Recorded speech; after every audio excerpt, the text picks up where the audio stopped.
நம்ம தமிழர்களோட 1000 வருஷம் பழமையான ஒரு வரலாறு. இத்தனை நாள் இந்தியாவில் இல்லாம நெதர்லாண்ட்ஸ்ல இருந்ததுன்னு சொன்னா நம்புவீங்களா? அப்படி என்ன வரலாறு மிக்க பொருளுன்னும், அது எப்படி இந்தியாவில இருந்து நெதர்லாண்ட்ஸ்க்கு போச்சுன்னும், மறுபடியும் இப்போ இந்தியாவுக்கு அது எப்படி திருப்பி வருதுன்னும் இந்த வீடியோல நம்ம பார்க்க போறோம்.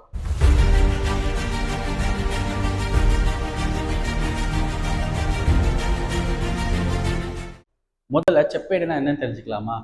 இப்போ நம்ம எப்படி லேண்ட் டாக்குமெண்ட்ஸ், டேக்ஸ் டாக்குமெண்ட்ஸ்னு எல்லாத்தையும் அஃபிஷியலாக டாக்குமெண்ட்ஸ் பண்ணி வச்சிருக்கோமோ, இதே மாதிரி ராஜர்களோட காலத்தில் செப்பேடில் அதை ரெஜிஸ்டர் பண்ணி வச்சிருப்பாங்க. செப்பேடுனா வேற ஒன்றும் இல்லை, காப்பர் பிளேட்ஸில் இந்த மாதிரி டாக்குமெண்ட்ஸ் எல்லாத்தையும் பிரிண்ட் பண்ணி வச்ச மாதிரி வச்சிருப்பாங்க. இப்போ இந்த வீடியோவில் அப்படிப்பட்ட ஒரு ராஜராஜ சோழன் காலத்தை சேர்ந்த ஒரு செப்பேடை பற்றி தான் நம்ம பார்க்க போகிறோம். இத்தனை வருஷம் இந்த செப்பேடு நெதர்லாண்ட்ஸில் இருந்துச்சு. இதை லேடன் செப்பேடுன்னு சொல்லுவாங்க. இதுல ரெண்டு வகை இருக்கு, பெரிய செப்பேடு, சின்ன செப்பேடுன்னு சொல்லுவாங்க. இப்போ நம்ம இந்தியாவுக்கு திருப்பி வர போறது ராஜராஜ சோழனோட ஆனைமங்கலம் செப்பேடு. இது பெரிய செப்பேடு வகையை சேர்ந்தது. இந்த செப்பேடு என்ன சொல்லுதுன்னு தெரியுமா?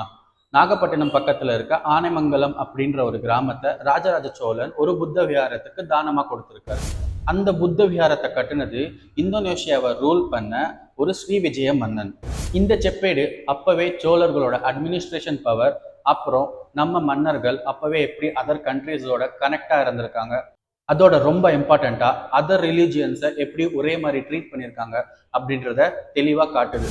சரி, இப்போ உங்க எல்லாருக்கும் ஒரு கேள்வி வரும், இந்த ராஜராஜ சோழன் காலத்தை சேர்ந்த செப்பேடு எப்படி நெதர்லாண்ட்ஸ்க்கு போச்சு? 1700ஸ்ல டச் ஈஸ்ட் இந்தியா கம்பெனியோட ஹெட் குவார்ட்டர்ஸ் நம்ம நாகப்பட்டினத்துல இருந்திருக்கு. அப்போ ஃப்ளோரென்டியஸ் கேம்பர் அப்படின்ற ஒரு டச் பர்சன் இந்த செப்பேடை நெதர்லாண்ட்ஸ்க்கு எடுத்துட்டு போனதா சொல்லப்படுது. 1862ல இருந்து இந்த செப்பேடை நெதர்லாண்ட்ஸோட லெய்டன் யூனிவர்சிட்டியில ஒரு கலெக்ஷனா வச்சிருக்காங்க. இந்தியா 2012ல இருந்து 500க்கும் அதிகமான இந்தியாவோட ஹிஸ்டாரிக்கல் ஆர்டிஃபேக்ட்ஸை இந்தியாவுக்கு திருப்பி கொண்டு வந்துட்டு இருக்காங்க.